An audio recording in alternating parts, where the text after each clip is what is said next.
किसी भी arithmetic expression को सॉल्व करने के लिए दो चीज़ें ज़रूरी हैं। पहला तो आपको ये मालूम होना चाहिए कि किस ऑर्डर में, किस क्रम में उनको सॉल्व किया जाना है। वो है बॉड मास, मतलब पहले ब्रैकेट, फिर ऑर्डर यानी स्क्वायर ऑफ नंबर्स या क्यूब ऑफ नंबर्स हो, वो सबको सॉल्व किया जाता है, या रूट हो उसको सॉल्व किया जाता है। फिर आते हैं डिवीज़न, डिवीज़न के बाद मल्टीप्लिकेशन, फिर एडिशन, फिर लास्ट में सब्ट्रैक्शन। ठीक है।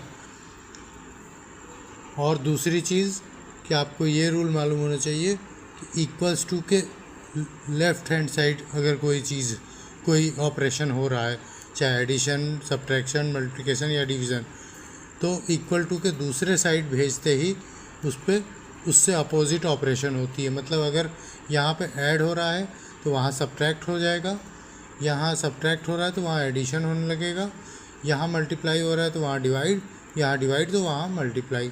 ठीक है, ये होता है रूल। ये दो रूल्स की मदद से आप अर्थमेटिक एक्सप्रेशंस को सॉल्व करते हैं। तो अब जैसे सबसे पहला हमने ये लिया हुआ है 30 divide by the missing number which is equals to -3। ठीक है। अब इसमें हम इस डिवीज़न को अपॉन के फॉर्म में भी लिख सकते हैं, न्यूमरेटर डिनोमिनेटर के तौर पे। तो 30 न्यूमरेटर हो जाएगा और मिसिंग नंबर डिनोमिनेटर हो जाएगा। फिर यहाँ से एक्सचेंज करेंगे, -3 जो है वो डिनोमिनेटर की जगह पे आ जाएगा और ये डिनोमिनेटर से दूसरे साइड जाके न्यूमरेटर बन जाएगा।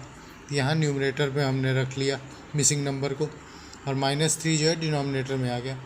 किसी भी नंबर को अगर पॉजिटिव नंबर से डिवाइड करेंगे तो रिज़ल्ट पॉजिटिव आएगा, अगर किसी नेगेटिव नंबर को पॉजिटिव से डिवाइड करेंगे तो रिज़ल्ट नेगेटिव आएगा।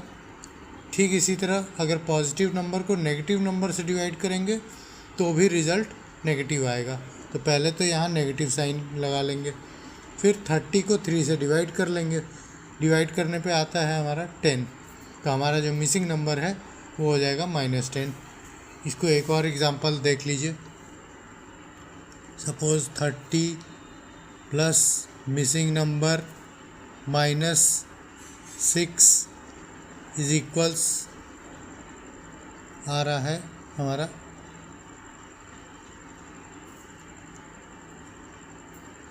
5।